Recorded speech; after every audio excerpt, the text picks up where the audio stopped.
Ըստ ֆինանսների նախարար Վահե Հովհաննիսյանի 2025 թվականի ներքին գործերի նախարարության ծախսը կազմել է 105.7 միլիարդ դրամ, կատարողականը 97.2 միլիարդ դրամ։ Այնուհետև ներքին գործերի փոխնախարար Արմեն Մկրտչյանը հանգամանալից ներկայացրեց ներքին գործերի նախարարության ծրագրային միջոցառումներն ու ծախսերը։ Վերջինս առանձնացրեց միգրացիոն ծառայության ոլորտում կատարված բարեփոխումները, մասնավորապես Հայաստանի Հանրապետություն Եվրամիություն վիզաների ազատականացման ուղղությամբ տարվող աշխատանքները։ Ըստ Մկրտչյանի դեռևս 2025 թվականի նոյեմբերին, երբ նախարար Արփինե Սարգսյանը ստացավ վիզաների ազատականացման ծրագիրը, այդ ամենը վկայեց Հայաստանի Հանրապետության եւ Եվրամիության հարաբերությունների նոր փուլի մեկնարկի մասին։ Նշեմ, որ Հայաստանը միակ պետությունն է, ում հետ Եմեն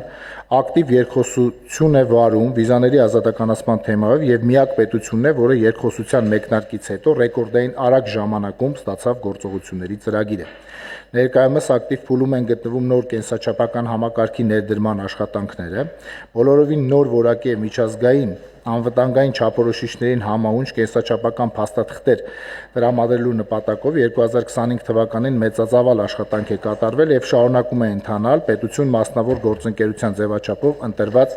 միջազգային գործընկերոջ հետ։ Խոսելով նաև Հայաստանի Հանրապետության քաղաքացիություն ստանալու համար դիմաց քաղաքացիների մասին, փոխնախարարը նկատեց, որ աճել են Ղարաբաղից բռնի տեղահանված մեր հայրենակիցների կողմից Հայաստանի Հանրապետության քաղաքացիություն ստանալու դիմումները։ Հունիս ամսվա սկզբին այդ թիվը կազմել է 11146։ Հանձնաժողովականների հետ հարցուպատասխանի հատվածում անդրադարձ եղավ Կիրակի անցկացված խորհրդարանական ընտրությունների ընթացքին։ Բոլորը նաև նախարարը ընդգծեցին, որ դրանք անցել են առանց որևէ բռնաճնշում, իսկ հետընտրական գործընթացների զարգացման պարագայում իրավապահ համակարգը կարձագանքի եւ թույլ չի տա, որ երկրում անկարգություններ լինեն ու քաոսային իրավիճակ ստեղծվի։ Ցանկացած զարգացում, որը կուղեկցվի իրավախախտումով կամ առավել եւս հանցավոր վարքագծով,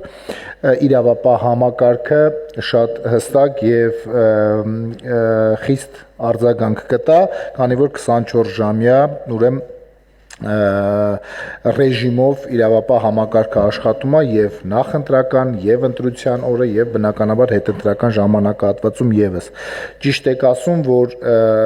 հանցավորության կանխարգելումը այս ամենի առանցքում է։ Փոխնախարարը կարևոր ծրագրերից առանձնացրեց նաեւ կրթության, գիտության, մշակույթի, սպորտի նախարարության հետ համատեղ մշակած ծրագիրը, որի համաձայն 2026 թվականի սեպտեմբերից ավագ դպրոցներում անցկացվելու են ճանապարհային երթևեկության կանոնների ապահովման եւ անվտանգության դասընթացներ։